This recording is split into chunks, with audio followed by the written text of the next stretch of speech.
Hello children, here I am with my new video for chemistry. This is for standard 10 and I have chosen topic periodic table because I'm a chemistry student, okay? And I felt that without periodic table chemistry is impossible. When you will go in detail to study about chemicals or elements or compound mixture, anything, whatever you are using, natural items or artificial items, everywhere you will see that there is use of periodic table, because all the detail we will take about elements, its nature, its properties, we will get all the ideas with the help of the periodic table.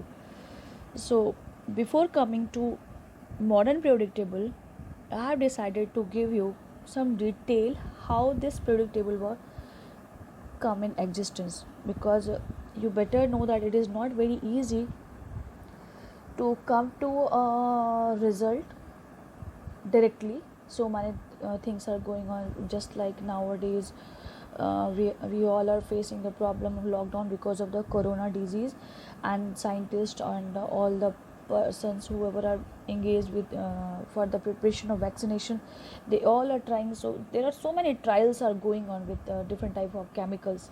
Similarly, whenever anything new is going to be invented or created or discovered, lot many steps are going on. So children, what I want to say as summary, that this modern periodic table, they show here, we are using nowadays this modern periodic table, okay? It is just like prepared chapati. So before preparing chapati, we have to think about all the things, the farms where the wheat is grown, then how it is converted in flour, what are all the criteria. So I have decided to make a video on the history of modern periodic table. So how it started and how we reached up to this one, and a huge thanks to all the chemists who given us this gift of modern periodic table. Okay, so we are going to study about the history of modern periodic table, then we will come to our topic, that is modern periodic table. And whatever I am going to give you in this video about the history of modern periodic table, it is not important for examination at all, but yes, it is important for the knowledge of chemistry. Okay, because people are in general language, they are saying that chalti bus pe mat chada karo. You know what does it mean? If you're directly going to start from modern periodic table, your brain will always with a question that how it came, who invented this, how this table was arranged, who was the persons, how scientists decided that we have to arrange the elements in this way. So better we will start from the first stoppage of the bus, instead of rushing at in between on the path.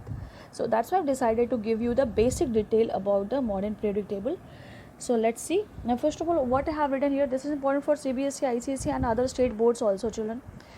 Chapters name may be different, the basic thing is periodic table. Okay, now in ICSE syllabus, the chapter name was like this: periodic properties and variations of properties. And in CBSE, the chapter is periodic classification of elements. Wherever you will, any book you are going to open, you will get the same details. Okay, so that's why I've written the name also. Okay, now first of all, why there is need of classification of elements, we have to think about that. Why this table, what was the need of this periodic table, is it important, and why people did it, and what is the use of this table. For that I can say only one thing, that you must have visited a general store, a grocery shop or a shopping mall. All the things are arranged systematically there. When you ask the shopkeeper to give me anything, like a packet of desi ghee or a chocolate, he or she picks up instantly and gives it to you, because all the packets of oils, ghees, chocolates, bakeries are sorted out and systematically placed at one place by the shopkeepers. Similarly, other items are stored out and systematically arranged there. What would happen if all the things that shopkeeper will keep dumped together in a corner of a shop, what will happen?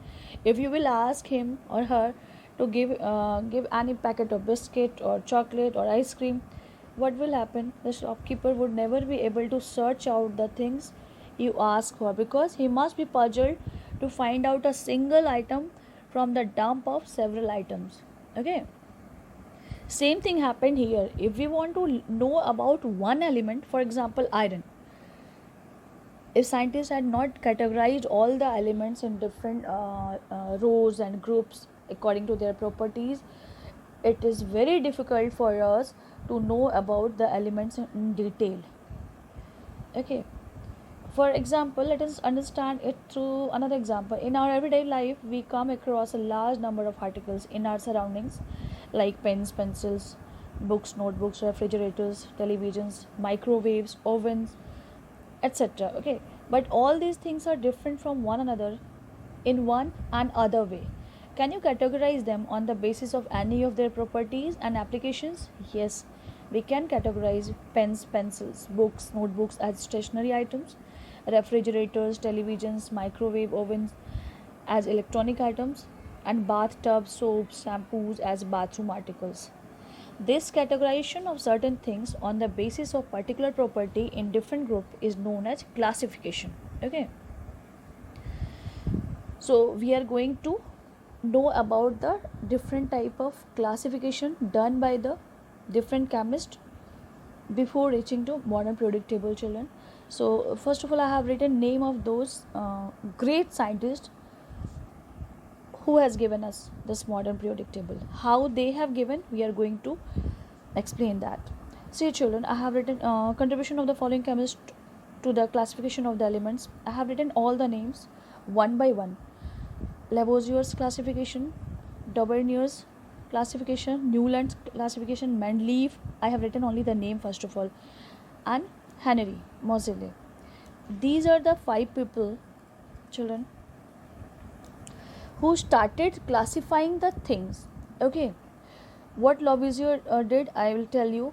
He tried to explain all the common people that there are 2 types of items, because till Mendeleev, you can say, there are only few elements were discovered, so they have categorized all the elements accordingly. Okay, see what happened with any type of scientific research is what happened. In first trial, few scientists are trying to find out anything which is unknown. If that person is somehow failed or not successful, but they give some tips to the second generation, then they try to proceed with the help of the previous scientist work.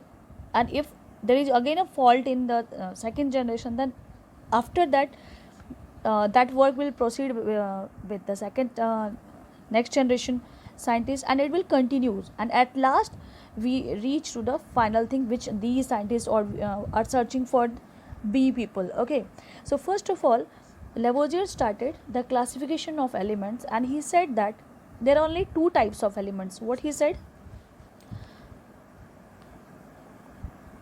Lavoisier said that on earth there are only 2 categories of elements. Either they are metals or non-metals. Okay, this was the categorization, because only few elements were discovered till his timing. So he said either the elements will be metals or non-metals. Okay, he said that metals are mostly hard, non-metals are soft as compared to metals. Metals melting point and boiling point, you may note down also. Melting point and boiling point is high, and non-metals are soft. Their boiling point and melting point is low. Okay, and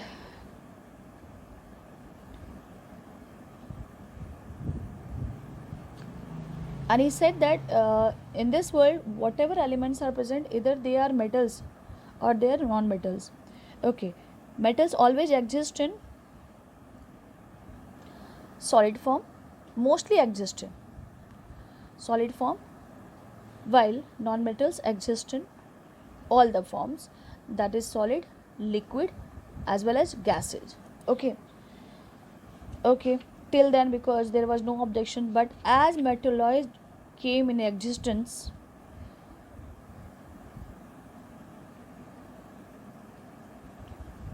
as metalloids discovered, his theory was failed and it is rejected, because according to him all elements are either metals or non-metals. Till then, his timing, metalloids were not discovered, so that was okay, no problem. But as metalloid were discovered, his theory was rejected, because metalloid is having properties of metals as well as non-metals. Okay, so if you want, children, you may note down this thing. I have noted this here, Lavoisier classification. Please see. If you want, you may copy, you take screenshot and note down this detail. Lavoisier's classification, he divided all elements then known, which was known at that timing, into two groups. Same thing I told you, that in metals and non-metals.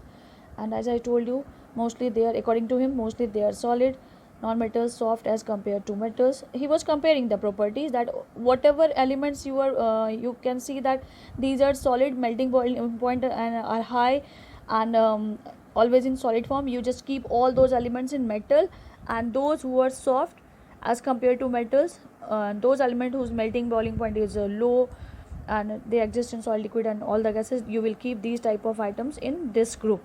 So in this way he categorized, classified all the elements in two categories, metal and non-metal.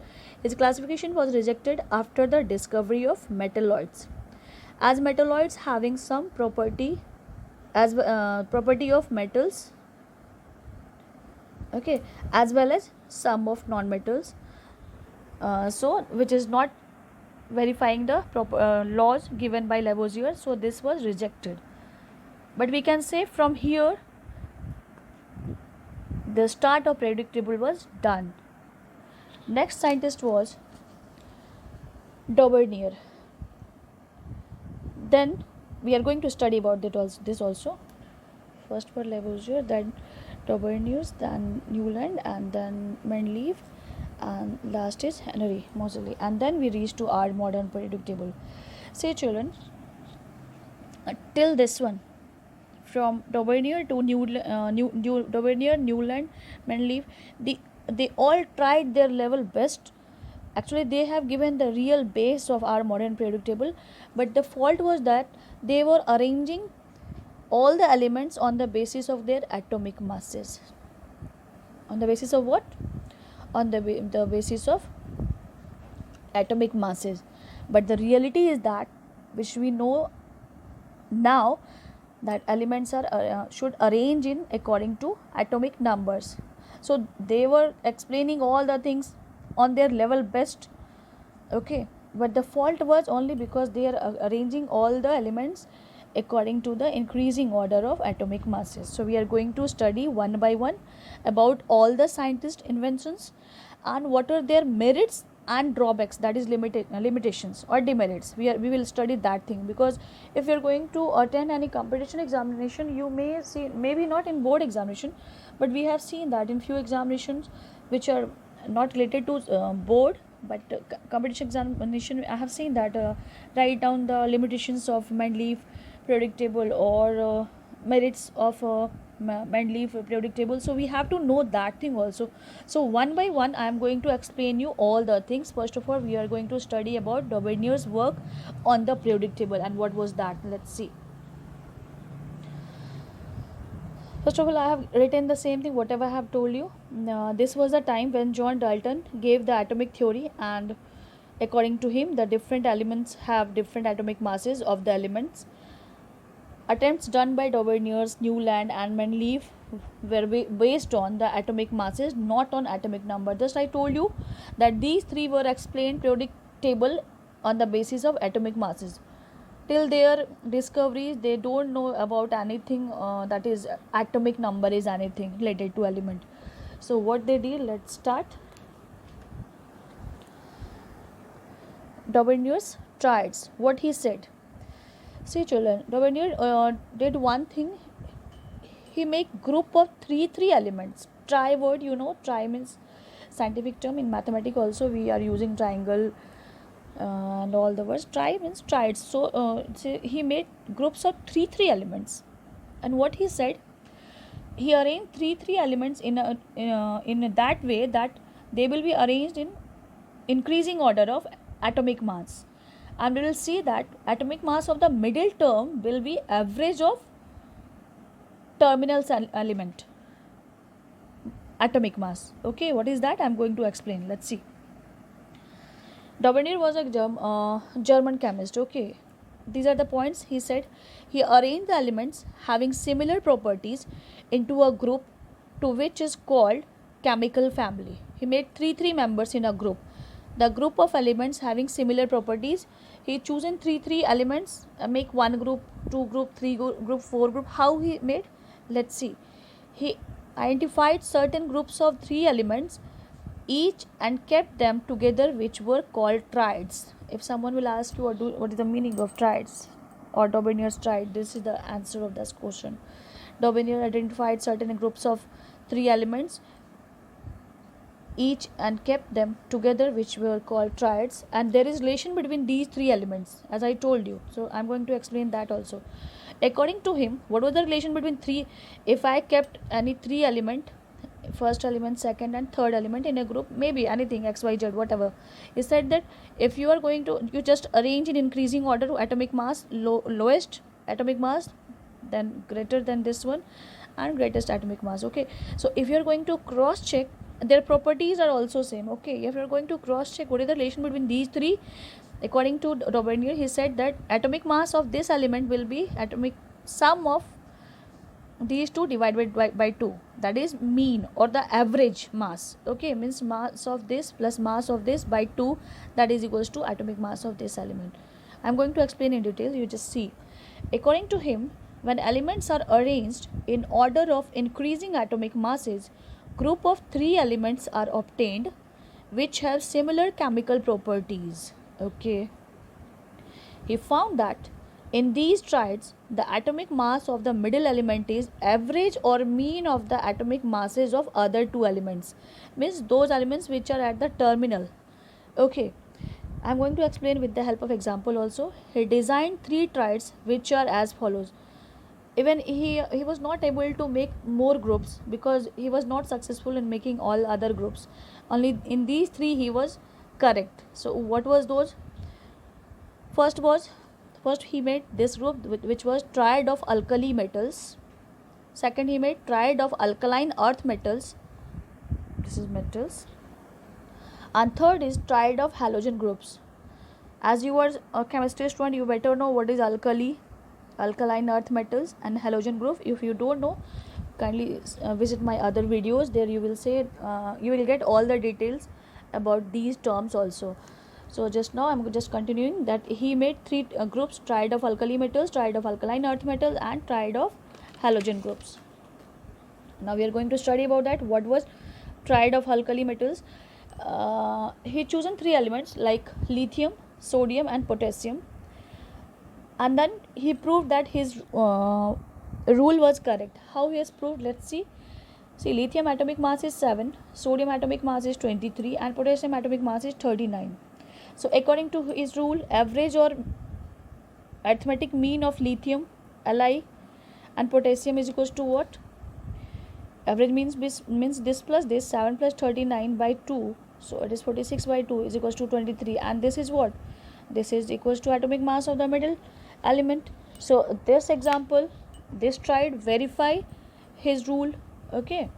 So Daubeney includes lithium, sodium, and potassium in this group of alkali metals. Okay, these elements formed a triad as they have similar chemical properties such as, okay, this is the mathematical proof. Okay, now he said that not only mathematical proof, their properties also matched, their chemical properties are similar. So we are going to read what he has seen. All the three elements, means lithium, sodium as well as potassium, all these three elements are highly reactive metals. All the elements react with water to form alkalis and hydrogen as and therefore these are called alkali metals because they form hydroxide. This is the definition of alkali also, alkali metals. Any element which combines with hydrogen to form hydroxide of that element and releases hydrogen are called as alkali metals. So you can see with these three, when we here lithium plus water forms lithium hydroxide and hydrogen releases. Here sodium and water, sodium hydroxide forms and hydrogen releases. Okay, potassium and water forms potassium hydroxide and hydrogen releases. It means their properties are same. Yes, it means his categorization was correct. Then all the elements react with oxygen to form basic oxide, that is also correct. All the elements show electrovalency or as 1 plus. Okay, that was also correct. So we can see that these categorization are correct, and these examples verify his categorization. So now we are going to see his second group. His second triad was triad of alkaline earth metals. Here he has chosen these elements. This group includes calcium, strontium and barium. These elements have similar chemical properties. Okay, first of all we will cross check according to his rule that average atomic mass of calcium and beryllium 40 plus 137 is, it equals to what? It is 771 by 2. So it is 88.5, that is approximately 88 atomic mass of strontium. So again his rule is verified, and let's check what their properties are same or not. If they are in same group, then he has shown that common chemical properties are as follows. All the elements of this group alkaline earth metals are metals. Yes, these all are metals.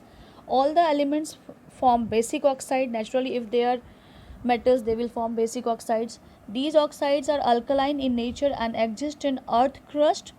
Yes, so they are called alkaline earth metals. Here he was correct. All the elements are electropositive. All the elements means we are talking about the particular triad, not about all the elements. All the elements are electropositive, means these three we are talking about: calcium, strontium and barium. All the elements are electropositive and show electrovalency of 2 plus. I think you better know what is valency. If you don't know, you just check my other videos about valency and electrovalency. Now his third group was triad of halogen. You know what was halogen? This group includes the triad of chlorine, bromine and iodine. They have similar chemical properties. Chlorine atomic mass 35.5, bromine atomic mass 80 and iodine atomic mass 127. When we are going to add average of chlorine and iodine, so it is 35.5 and 127 by 2, it is 81.2, that is approx 80. So it is near about atomic mass of bromine. So again here it is verified. These three elements, that is halogen groups, chlorine, bromine and iodine, group together as they have similar chemical properties. Which are the properties? All the elements, means these are three halogen group elements, are highly reactive nonmetals. Yes, they are. These elements combine with metal to form ionic compound like NaCl, NaBr, Ki, potassium iodide. Okay, all these elements are electronegative elements. These elements react with water to form acid. All the elements have valency 1 minus. Okay, we will discuss about all the valency, electrovalency, positive, negative. We will discuss all the things in other video. Here we are discussing about particular topic, so we are not going in other branches.